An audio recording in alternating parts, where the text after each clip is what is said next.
Hello, আসসালামু আলাইকুম viewers. আরও একটি নতুন ভিডিও নিয়ে আপনাদের সামনে উপস্থিত হলাম। আজকের ভিডিওতে মূলত আমি আলোচনা করব দেশি মুরগি যদি চুনা পায়খানা করে বা সাদা পায়খানা করে তাহলে সুস্থ করতে কী ওষুধ ব্যবহার করতে হবে। আপনারা যারা দেশি মুরগি পালন করে থাকেন, এই দেশি মুরগির বাচ্চা কিন্তু অনেক সময় চুনা বা সাদা পায়খানা করে থাকে, ঝিম মারে বা মারা যেতে পারে। এখন আপনাদেরকে বুঝতে হবে আসলে দেশি মুরগি চুনা পায়খানা বা সাদা পায়খানা করার কারণ কি। অনেক সময় দেশি মুরগি মূলত দুইটি কারণে এই সাদা পায়খানা বা চুনা পায়খানা করে থাকে। একটি কারণ হলো মুরগির যদি রোগ হয়, কোনো মারাত্মক রোগ হয়, বিশেষ করে রানীক্ষেত রোগ বা গাম্বুরা রোগ হয়, সেক্ষেত্রে দেখবেন মুরগি চুনা পানির মতো পায়খানা করতেছে এবং সাথে ঝিম মেরেছে বা মুরগি মারা যাচ্ছে।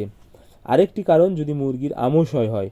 এই আমশয়টা হলে কিভাবে বুঝবেন? মুরগির আমশয় কিন্তু অনেক সময় রক্ত যায়, সেই ক্ষেত্রে লাল হবে। এখন সাদা যদি গাঢ় হয়, অর্থাৎ সাদা চুনের মতো যদি গাঢ় হয়, বেশি লেলচা ভাব থাকে, তাহলে বুঝতে হবে যে আসলে আমশয় হয়েছে। এখন যদি এরকম হয় তাহলে আমশয়ের ওষুধ দিতে হবে। আমশয়ের ওষুধ হিসেবে আপনারা ব্যবহার করবেন অ্যাম্প্রোল ইপি। অ্যাম্প্রোল ইপি 1 গ্রাম 1 লিটার পানিতে, সাথে ব্যবহার করবেন আপনারা সিপ্রোফ্লক্সিসিন 1 মিলি 1 লিটার পানিতে। এই দুইটা ওষুধ যদি আপনারা 3 দিন ব্যবহার করতে পারেন, আশা করি আপনাদের মুরগি এই আমশয় থেকে খুব দ্রুত সুস্থ হয়ে যাবে।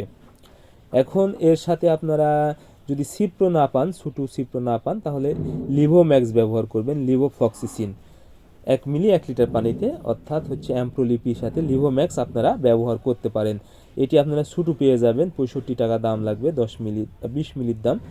এখন এই লিভোম্যাক্স দিলে কিন্তু আপনাদের অন্যান্য যে সমস্যা থাকবে, অর্থাৎ চুনা পায়খানার আমশয় ছাড়াও, সেটাও কিন্তু ভালো কাজ করবে এবং সুস্থ করে দিবে।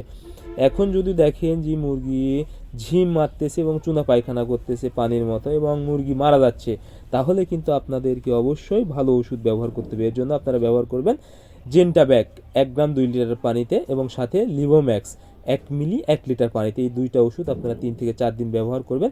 আশা করি আপনাদের মুরগির এই ধরনের পায়খানা সুস্থ হয়ে যাবে এবং ঝিম মারা থাকলে সেটাও সুস্থ হয়ে যাবে।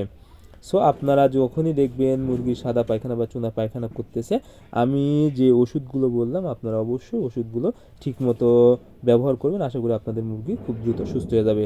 সো আজকের ভিডিও এ পর্যন্তই। আপনারা আমাদের পরবর্তী ভিডিও পেতে অবশ্যই চ্যানেলটি সাবস্ক্রাইব করবেন। ধন্যবাদ সবাইকে। আল্লাহ হাফেজ।